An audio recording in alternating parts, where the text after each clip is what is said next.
budget friendly brands.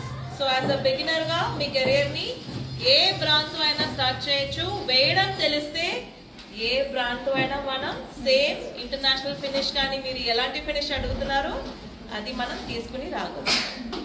వేయడం తెలియాలి కదా. Okay, thank you so much and see you tomorrow. Thank you so much for watching. Thank you.